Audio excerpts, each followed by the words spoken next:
সুপ্রিয় শিক্ষার্থীবৃন্দ, আজকে আমরা একাদশ দ্বাদশ শ্রেণীর 7.2 এর অর্থাৎ ত্রিকোণমিতিক অংশের কাজী কামরুজ্জামান স্যারের বইয়ের একদম লাস্ট এবং ফাইনাল অঙ্কে চলে এসেছি। এই লাস্ট এবং ফাইনাল অঙ্ক যেটা, এই অঙ্কটা অনেক ইম্পর্টেন্ট। এই অঙ্কটা তোমরা দেখো, এখানে সকল বোর্ড 2018, সকল বোর্ড 2018 বলতে 2018 সালে এক কোশ্চেনে পুরো বাংলাদেশে পরীক্ষা হয়েছিল। ওই পরীক্ষায় এই কোশ্চেনটা এসেছিল এবং ঢাকা বোর্ড 2004 সালে এসেছিল। সুতরাং এই অঙ্কটা অনেক বেশি ইম্পর্টেন্ট। তো আমরা ফার্স্টে অঙ্কটা আসলে কিভাবে করব একটু বোঝার চেষ্টা করি। প্রথমত এখানে বলা হচ্ছে যে যদি √2 cos a cos b cos cube b এবং √2 sin a sin b sin cube b হয়, তবে প্রমাণ করতে হবে যে এইটা। আমরা এখানে sin a b +-1/3 এটা আমাদের প্রুফ করতে হবে। আমরা যদি এটা প্রুফ করতে চাই, লেফট হ্যান্ড সাইডে তোমরা দেখো এখানে sin a b এর ফর্মুলা যদি আমরা ইউজ করি, তাহলে আমরা এখানে কি কি পাই? sin a b থেকে পাই sin a cos b minus cos a sin b। তার মানে sin এর মান লাগবে আমাদের, cos b এর মান লাগবে, আবার sin b লাগবে, এন্ড দেন cos এর মান লাগবে।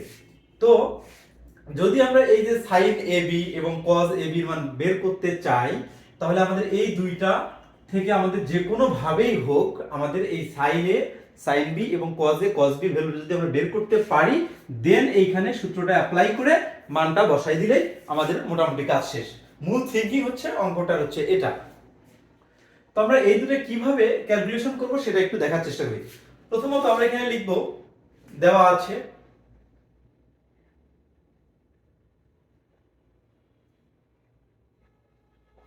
কি কি দেয়া আছে। ফার্স্ট এখানে দেয়া আছে √2 cos a cos b positive sin cube b, cos cube b এই পার্টটা দেয়া আছে। এটা আমি 1 নং ইকুয়েশন দিলাম। এবং আরেকটা জিনিস দেয়া আছে, সেটা হচ্ছে √2 sin a sin b sin cube b, এই দুইটা দেয়া আছে। এটা আমি 2 নং ইকুয়েশন দিলাম। ওকে, এন্ড দেন এইখান থেকে কিন্তু আমি cos এর ভ্যালুটা বের করতে পারি। যদি আমি এখানে cos এর ভ্যালু বের করি, তাহলে এখানে আসে 1/√2 cos b positive cos cube b, এখানে ফার্স্ট ব্র্যাকেট ওপেন, এখানে ক্লোজ। ওকে, এখান থেকে সিমিলার উপায়ে আমি sin এর ভ্যালুটা বের করতে পারি, কিন্তু 1/√2 sin b sin cube b আমরা এটা ইজিলি বের করতে পারি। সুতরাং আমরা এখানে cos এর মান বের করে ফেললাম এবং sin এর মান বের করে ফেললাম। আমাদের দরকার কি? cos b দরকার এন্ড দেন sin b দরকার। তো আমরা এখানে কি করতে পারি? 1 নং সমীকরণ এবং 2 নং সমীকরণ প্রথমত বর্গ করে যোগ করব। ওই কথাটা লিখি, 1 বর্গ যোগ 2 করি। কি করলাম তাহলে? 1 নং সমীকরণের উপর বর্গ করব, দেন 2 নং সমীকরণের উপর বর্গ করে যোগ করে দিব। এই অঙ্কটা আমি একটু শর্টকাট করব আর কি। শর্টকাট বলতে একটু দুই একটা লাইন স্কিপ করব। এখন 1 নং সমীকরণ, যেমন 1 নং সমীকরণের আমাদের বাম পাশে কি আছে? আসলে √2 cos a আছে। এইটাকে যদি বর্গ করি এবং 2 নং সমীকরণের বাম পাশে আছে হচ্ছে √2 sin a আছে, এটাকে বর্গ করে যদি যোগ করি, তাহলে ঘটনাটা কি ঘটে? √2 এর উপর বর্গ, তার মানে শুধু 2, এখানে √2 এর উপর বর্গ মানে 2, আর এখানে cos এর উপর যদি বর্গ করি, তাহলে cos স্কয়ার এ, এখানে sin এর উপর যদি বর্গ করি sin স্কয়ার এ, তার মানে cos স্কয়ার এ প্লাস sin স্কয়ার এ 1 1 এর সঙ্গে এই যে এখানে একটা 2 থাকবে, এখানে একটা 2 থাকবে। যদি আমি এটা কমন নেই, শুধু 2 থাকে, তার মানে আমি এখানে লিখতে পারি 2 এর উপরে বর্গ করব cos b positive cos cube b। ওকে, পজিটিভ, দেন এখানে sin b negative sin cube b। এই ফিগারটা কিন্তু আমি লিখতেই পারি এখান থেকে।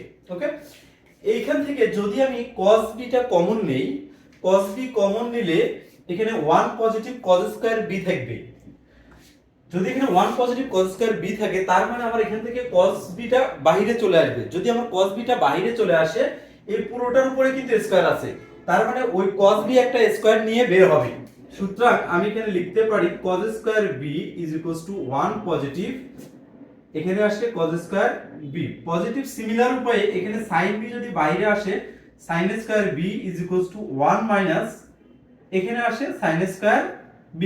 ওকে, এর পরে কিন্তু আমরা এখানে লিখতে পারি এখানে cos স্কয়ার b থাকবে, এখানে 1 পজিটিভ cos স্কয়ার b থাকবে, cos স্কয়ার b থাকলো পজিটিভ। এইখানে আমরা লিখতে পারি sin স্কয়ার b, দেন এইটাকে আমরা কি লিখতে পারি, এইখানে দেখো এইখানে কিন্তু একটা স্কয়ার থেকে যাবে এবং এইখানে একটা স্কয়ার থেকে যাবে, sin স্কয়ার b আমরা এখানে লিখতে পারি, দেন 1 মাইনাস sin স্কয়ার b মানে আসলে cos স্কয়ার b, এখানে করব cos স্কয়ার b আর এখানে একটা স্কয়ার আছে cos to the power 4b, আমি এটা ইজিলি লিখতে পারি। এখন এইখানে একটা পার্ট আছে আর এইখানে একটা পার্ট আছে, এই দুইটা পার্ট থেকে এই পার্টটা এবং এই পার্টটা, এই দুইটা পার্ট থেকে কি করা যায়, দুইটা পার্ট থেকে cos স্কয়ার b আমরা কমন নিতে পারি। যদি আমরা এখানে cos স্কয়ার b কমন নেই, cos স্কয়ার b যদি কমন নেই, এইখানে আসলে আমার কি থাকে 1 পজিটিভ cos স্কয়ার b, এখানে স্কয়ার, এখানে হোল স্কয়ার, দেন এখানে পজিটিভ, এখান থেকে এই sin স্কয়ার b টাকে কিন্তু আমি 1 মাইনাস cos স্কয়ার b লিখতে পারি, 1 মাইনাস cos স্কয়ার b লিখতে পারি। এখানে cos square b cos to the power 4b থেকে cos স্কয়ার b চলে গেছে, সুতরাং এখানে আসে আমাদের হচ্ছে অনলি cos স্কয়ার b।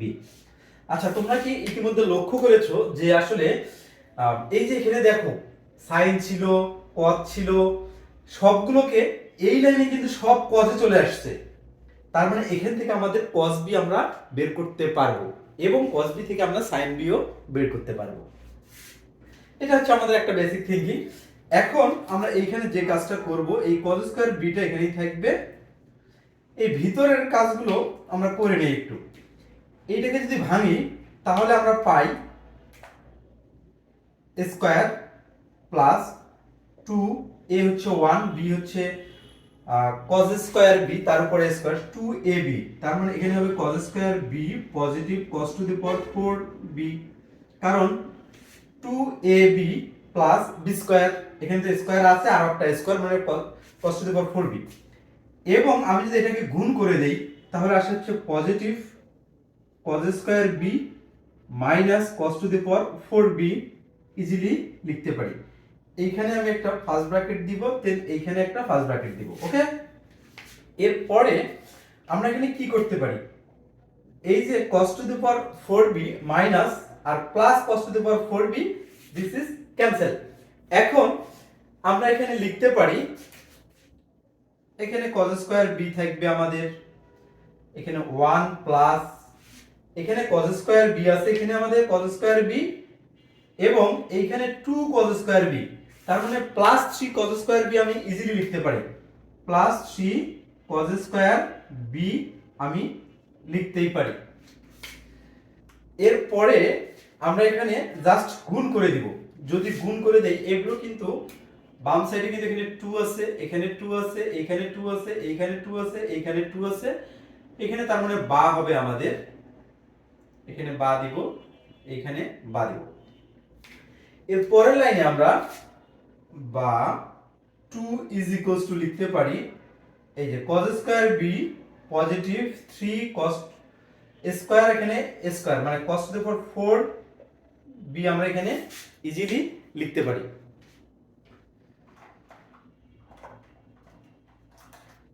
এরপরে আমরা লিখব একদিকে করে নিই সবগুলো, একদিকে করে নিলে এখানে আসে হচ্ছে 3 cos to the power 4b, 3 cos to the power 4b cos square b positive cos square b minus 2 is equals to under, minus 2 কেন, এই 2 এখানে ছিল ওই সাইডে আমরা নিয়ে গিয়েছি। এখন এটাকে তোমরা দেখলেই বুঝতে পারবা যে আসলে এখানে কিছুই করার নাই, শুধু মিডল টার্ম, বা যদি মিডল টার্ম করি এখানে 3 cos to the power 4b 3 দুগুণ 6, তার মানে হচ্ছে positive 3 cos square b minus cos square B minus 2 equals to under. আমরা কিন্তু এটা লিখতে পারি কারণ 3 থেকে যদি আমরা এখানে 2 দেই, 2 মাইনাস করে দেই, মাইনাস 2 কজ স্কয়ার বি যদি করি, 3 থেকে যদি 2 বাদ দেই তাহলে একটা কজ স্কয়ার বি আসে, এবং এই দুটো যদি গুণ করি মাইনাস 3 দুগুণ 6 কজ স্কয়ার বি আসে। এখানে কিন্তু মাইনাস 3 দুগুণ 6 cos to the power 4 B আছে। ওকে, বা এইখানে আমাদের 3 cos স্কয়ার বি কমন যায়, 3 cos স্কয়ার বি যদি কমন যায়, এখানে থাকে only cos square B positive 1, then minus যদি 2 কমন যায়, cos স্কয়ার বি পজিটিভ 1 থাকে, ইজ ইকুয়ালস টু আন্ডার। তার মানে আমাদের যেহেতু এই পার্টটা, এই উৎপাদকটা এবং এই উৎপাদকটা মিলে গিয়েছে, সুতরাং আমাদের এখন ক্যালকুলেশনটা আরো অনেক সহজ হবে। বা এখানে আমরা cos স্কয়ার বি প্লাস 1 আর এইখানে থাকে 3 cos square B minus 2 is equals to under. আমরা এখান থেকে কিন্তু হয় অথবা করতে পারি। যদি হয় লিখি তাহলে cos square B plus 1 is equals to under, that's why cos square B is equals to minus 1, এই মানটা অগ্রহণযোগ্য, ইহা not acceptable, not acceptable. Okay, আবার যদি অথবা করি আমরা, তাহলে 3 cos square B is equals minus 2 equals to under, তার মানে cos square B is equals to লিখতে পারি আমরা 2/3, এবং cos b is equals to লিখতে পারি প্লাস মাইনাস √2/3। ওকে, আমাদের আসলে এই মানটা দরকার, এই cos b এর মানটা বের করার জন্য এতটুকু যুদ্ধ আমাদের করতে হবে। ওকে, যেহেতু আমাদের cos b চলে এসেছে, আমার এখানে জায়গা শর্ট, এরপরে আমরা পরের পার্টটুকু করব। আমরা তাহলে এখানে লিখব কি, এবারে left hand side, side a minus b এর ফর্মুলাটা আমরা ইউজ করব। এখন আমরা লিখব লেফট হ্যান্ড সাইড। ওকে, লেফট হ্যান্ড সাইডে এখানে বলা হচ্ছে, লেফট হ্যান্ড সাইডে এখানে বলা হচ্ছে যে sin a minus b, sin a minus b, এইটা সমান আমি লিখতে পারি sin a cos b minus cos a then sin b। Okay, এরপরে আমরা এখানে কি করতে পারি, তোমরা দেখো এখানে sin a cos b, sin a যে আছে, sin a এর ভ্যালু কিন্তু আমরা এখানে অলরেডি বের করে নিয়েছি। এই পার্টে দেখো sin এর ভ্যালুটা কত বের করে নিয়েছি, 1/√2 sin b minus sin cube b, এখানে ব্র্যাকেট হবে। তার মানে আমি এখানে লিখতে পারি sin এর ভ্যালুটা 1/√2 sin b minus sin cube b, এর সঙ্গে cos b গুণন অবস্থায় থাকবে, cos b ভাঙবো না, কারণ হচ্ছে cos b এর ভ্যালু কিন্তু আমরা এখানে অলরেডি পেয়ে গেছি। দেন এখানে মাইনাস sin, এখানে cos a, cos এর ভ্যালু কত, 1/√2 cos b positive cos cube b, এর সঙ্গে গুণন হবে আমাদের sin b, sin b। ওকে, এখন আমরা এই দুইটা পার্ট থেকে 1/√2, অথবা আমরা এখানে কিন্তু cos b আছে, এখানে কিন্তু sin b আমাদের কমন যায়, এখানে sin b এখানে cos b, এখানে cos b কমন যায়, এখানে sin b আছে, তার মানে eventually 1/√2 sin b into cos b যদি আমাদের কমন যায়, এই cos b আছে এখানে, এখানেও আমরা cos b কমন নিব, তাহলে এখান থেকে যদি sin b কমন যায়, এখানে 1 মাইনাস sin স্কয়ার b এবং মাইনাস এই cos b কিন্তু অলরেডি কমন নিয়েছি, এখানে আমাদের কি কমন যায়, cos b যদি কমন যায় এখানে 1 পজিটিভ cos স্কয়ার b, এখানে sin b অলরেডি আমরা কমন নিয়েছি, এখানে third bracket second bracket open and then close, এখানে 1/√2 এটা থাকবে, দেন এখানে sin b dot cos b। এখন আমরা এটা জাস্ট ভেঙে দিব ছোট বাচ্চার মতো, 1 minus sin square b minus 1 minus cos square b, এখন ফার্স্ট ব্র্যাকেট আমি দিতে পারি। ওকে, এই যে মাইনাস 1 আর প্লাস 1 ক্যান্সেল, এখানে যদি আমরা মাইনাস কমন নেই তাহলে minus into sin square b positive cos square b আসে, তার মানে এখানে একটা মাইনাস থাকে, ওই মাইনাসটা সামনে দিলাম, 1/√2 এখানে sin b dot cos b থাকবে, কারণ এই ভ্যালুটা কিন্তু আসলে -1।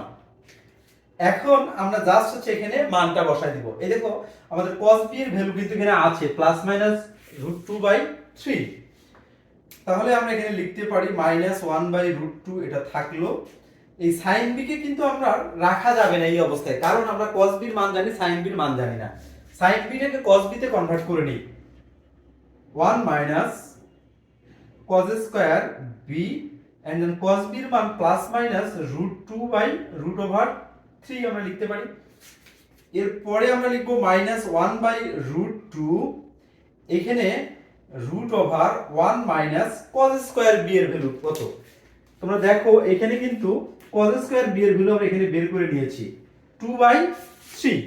সুতরাং এখানে √ এর নিচে জাস্ট 2/3 বসাই দিব, 2/3 বসাই দিব ইনটু ±√2/√3। ওকে, এন্ড দেন পরে আমরা আসলে কি করতে পারি, তোমরা এখানে দেখো -1 বা আচ্ছা ইকুয়াল সাইন -1/√2, আর এখানে যদি ক্যালকুলেশন করি তাহলে আসে 3 - 2 1/√3। তার মানে আমরা এখানে লিখতে পারি 1/√3, এখানে ±√2/√3। এই যে mister √2 and then mister √2 is মোকাবেলা, এন্ড এখানে থাকে মাইনাস, এখানে থেকে মাইনাস, আর এখানে থেকে হচ্ছে প্লাস মাইনাস। তোমরা একটা বিষয় মনে রাখবা, প্লাস মাইনাস এমন একটা মেশিন, এই মেশিনে তুমি যদি প্লাস ঢুকাই দাও অটোমেটিক আউটপুটটা প্লাস মাইনাসই আসবে, এবং প্লাস মাইনাসের মধ্যে যদি তুমি মাইনাস ঢুকাই দাও তারপরেও আমাদের হচ্ছে প্লাস মাইনাসই আউটপুট আসবে। সুতরাং এখানকার আউটপুট আসবে আমাদের হচ্ছে প্লাস মাইনাস, এবং এই যে 3√3 আর √3 ক্যালকুলেশন করলে অনলি 3 আসে আমাদের। এইটাই কিন্তু আসলে রাইট হ্যান্ড সাইড আমাদের বের করতে বলেছিল। তোমরা দেখো এইখানে আমাদের এই যে ±1/√3, এখানে কিন্তু আসলে আমাদের ±1/√3 আছে। তাহলে এখানে প্রুফ করতে বলছে, সুতরাং আমরা এখানে লিখতে পারি প্রুফড। ওকে, এই ছিল মূলত আমাদের 17 নম্বর যে ইম্পর্টেন্ট অঙ্কটা। নেক্সট টাইমে ইনশাআল্লাহ আমাদের আবার দেখা হবে অন্য কোনো অধ্যায় নিয়ে। আল্লাহ হাফেজ।